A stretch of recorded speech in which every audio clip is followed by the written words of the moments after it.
All right, we're rolling. What's up, everybody? Welcome back to your favorite New York Jets subscription podcast, Badlands. I'm your host, Joe Caporoso, joined as always by Connor Rogers.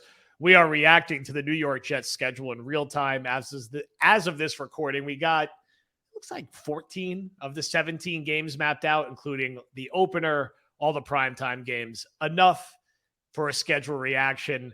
Connor, how you doing? How you feeling? Are you looking forward to not sleeping at all from September to January? I was going to say, that's my biggest takeaway. It's funny how I've looked at this over the years.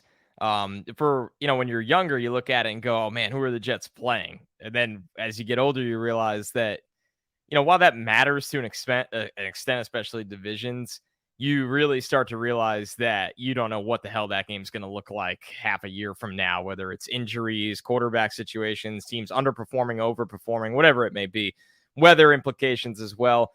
Now, at this point in my life, doing Jets pre and post game and doing a lot of Jets coverage here on Badlands, I'm just fascinated by the roller coaster that is the schedule. Last year, my first year doing the pre and post, it's pretty much standard wake up.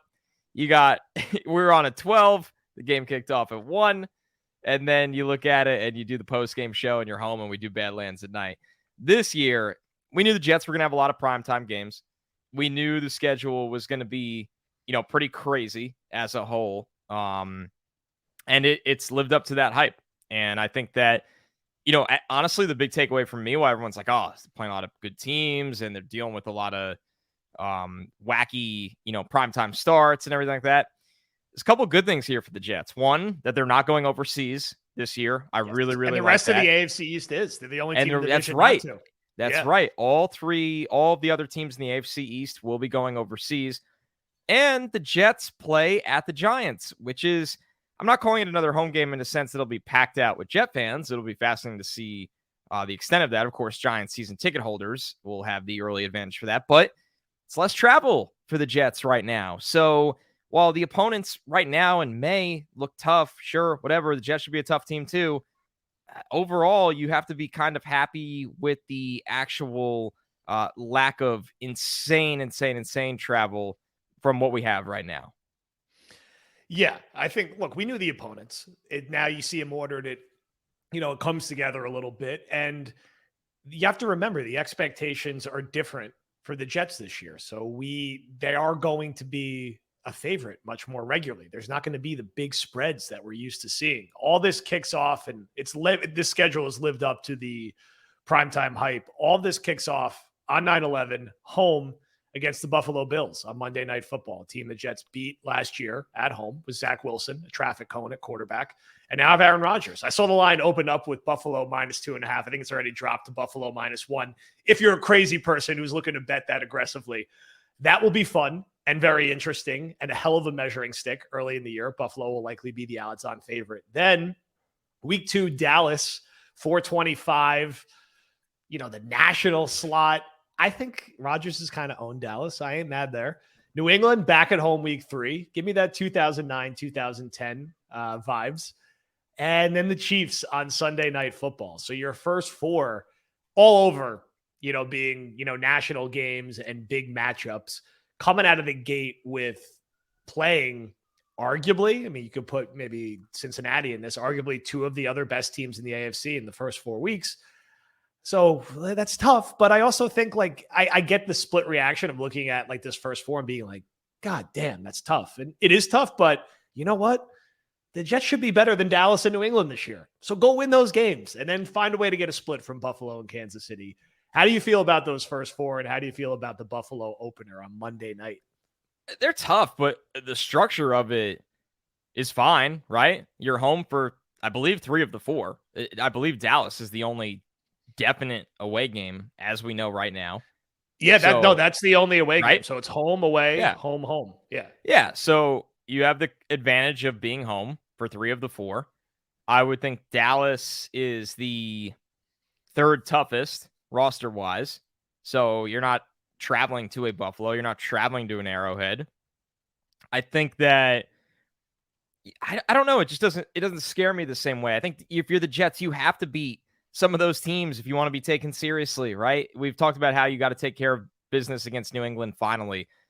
The games like Dallas that are swing games, right? If I really think if you were launching the line of that today, it's almost a pick 'em. Even with the Jets going to Dallas, it's at least close to a pick 'em.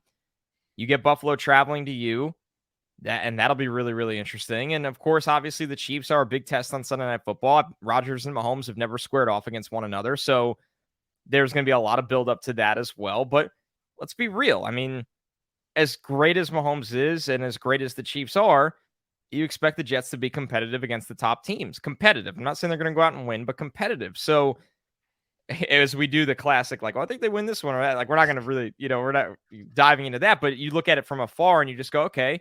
Can you steal one of the Buffalo or New England games? I mean, Buffalo or Kansas City games. And then your expectation should be that at a minimum, you're splitting with Dallas and New England. They are 2-2. And that's like a very low bar right there. So overall, yeah, I think what's more glaring about that, Joe, than the actual opponents is just that in a first 4 weeks of the season, the Jets will be on Monday Night Football and Sunday Night Football. We then move to Eagles week 6. Tough game. Jets have literally never beat the Eagles ever. It's a home game, though. The Giants game, the Giants home game, it's a 1:00 game. I don't know why these Jets-Giant games are never in prime time, but they never are. And I'm sure there's a good reason for that, but it's just a 1 p.m. game in week 8. Then the back-to-back primetime Chargers at home, Monday Night Football. They have to fly across the country. I like that, especially with how they're coached. And then at Vegas, week 10, Sunday Night Football. I'm calling SNY now to get you off for that week so we could go out to Vegas for that weekend. I could say, incredible. Look, honey, it's Badlands. Connor and I got to go out there for work. We're going to Vegas for the weekend, Sunday Night Football. So that's interesting. And then that game, those two are followed by at Buffalo. And then the Black Friday game against Miami, day after Thanksgiving at MetLife. Drag the deep fryer to the parking lot, deep fry the turkey, eat the leftovers. 4 games. How do you feel about that 5-game stretch? Giants home/away game. Chargers coming to MetLife for Monday Night Football. At the Raiders on Sunday Night Football. At Buffalo, the rematch from week 1.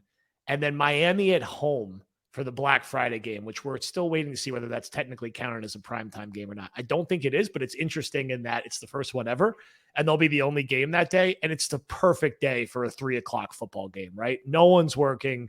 Everyone's just laying around, and it's a great, great spot to be. I'm actually really fired up about that game. What do you think about that five-game stretch there?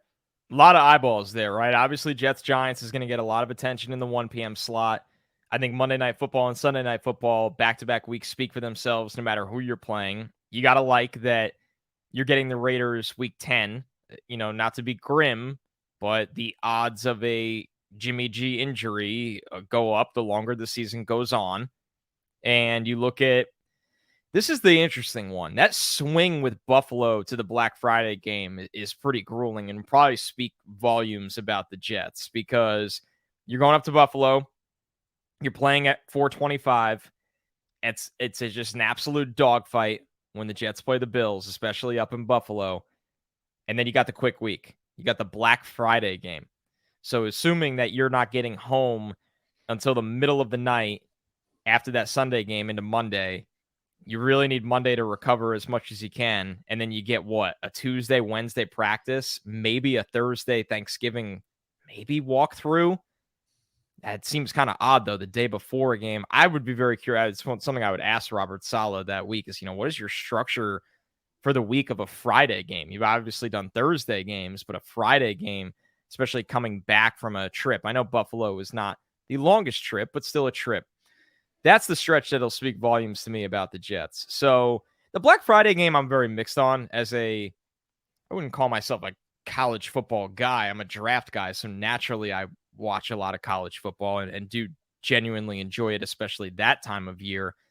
It's weird that it's going to be an NFL day as well. I always think of after Thanksgiving how big the college slate is, but it's cool that the Jets are on it. It's cool that it's a big time division game.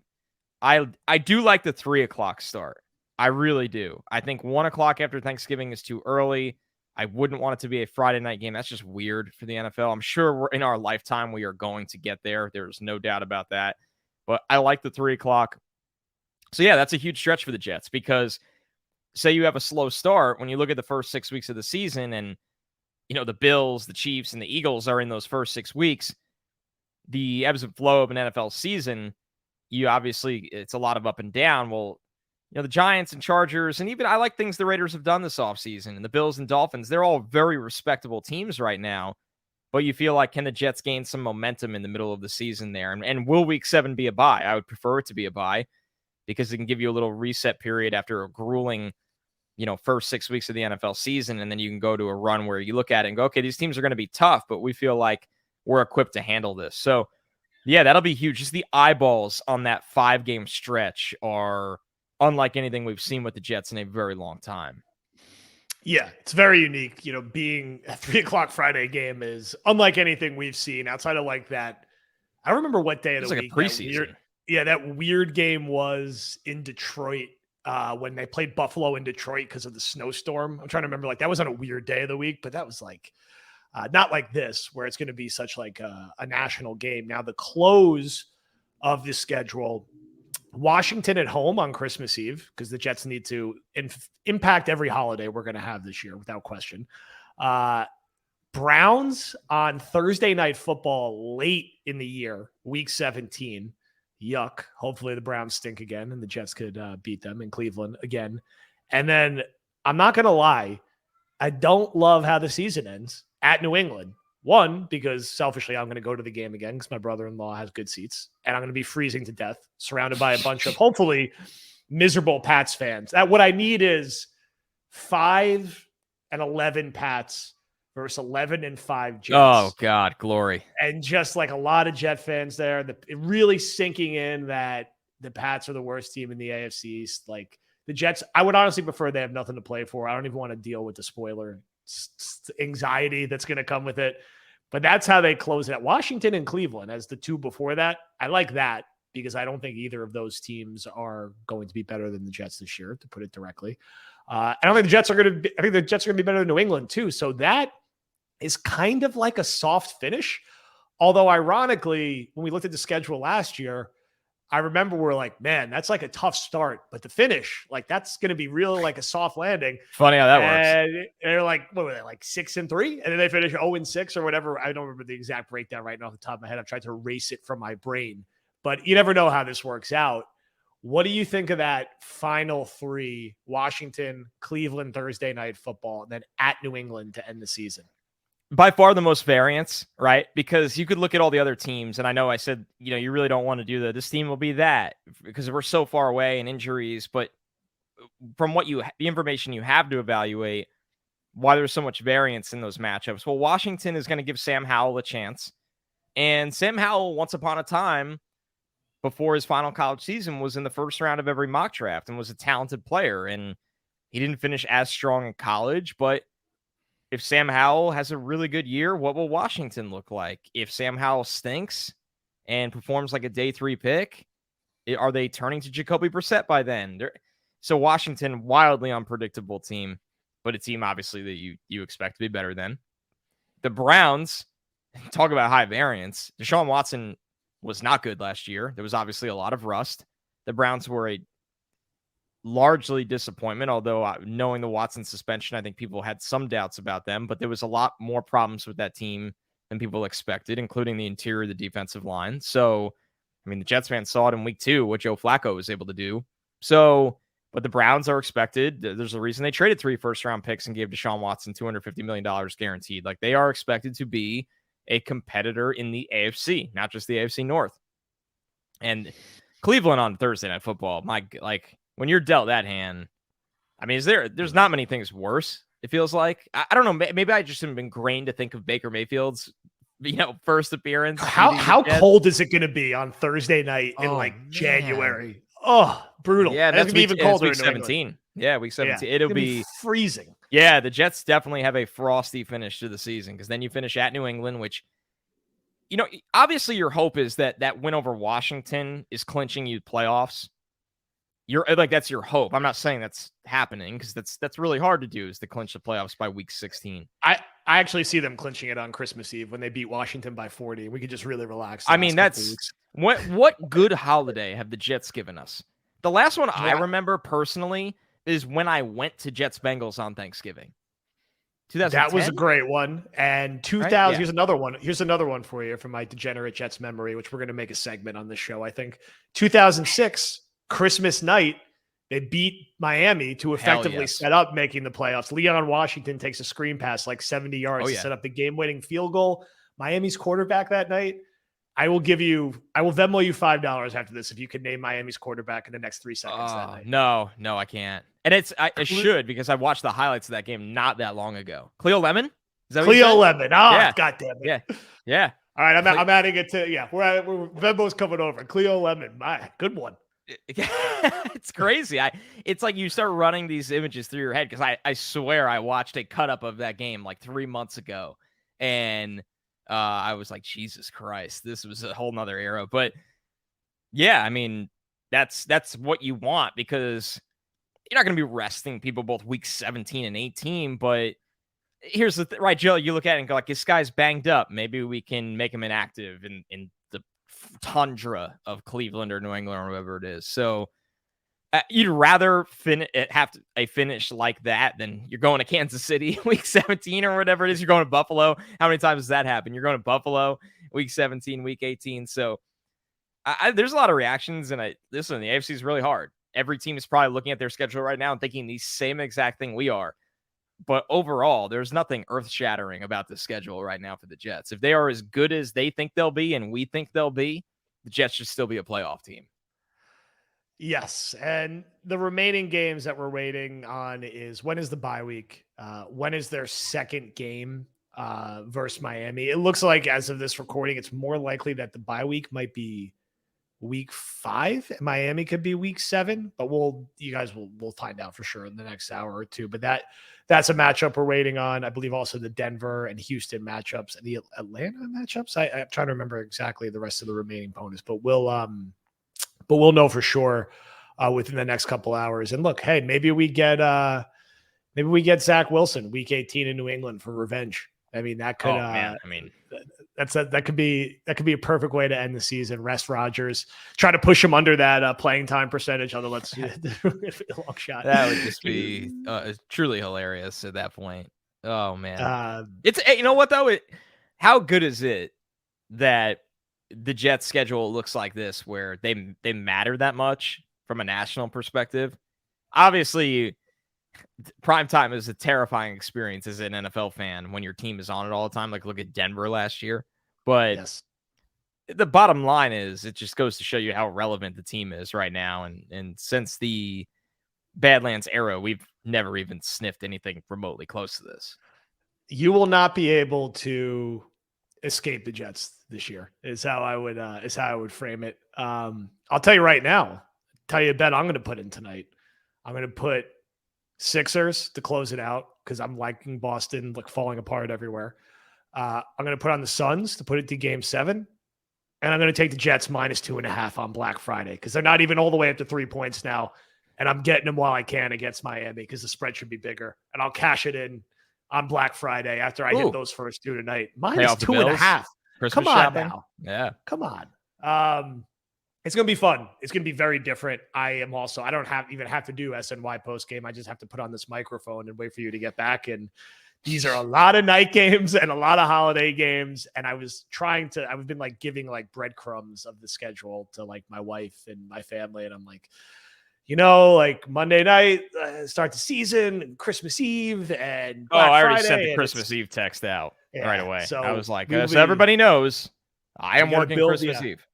Yeah. We got to build the holidays around this. So it's going to be fun. Carrie Underwood finally singing about the Jets a lot of times, which will be good. And if you're a Jet fan, you should be excited. It's going to be a fun and interesting season. We'll have some stuff over the weekend, further reacting to this and keep our film room rolling. But we did want to get some quick reaction, because we know everyone's fired up seeing all these games come out. Highlights: Jets, Bills, Monday Night Football, week 1. Jets, Chiefs, Sunday Night Football, week 4. Black Friday, Jets, Dolphins. Jets also playing the Raiders and Chargers in primetime. Thank you for listening, everyone. And Luca finally broke after 20 minutes. Great timing from Luca. Great timing, Luca. Impeccable timing. Yeah, I think he needs a diaper change, sadly. Anyway, thank you, everyone. We will talk to you soon.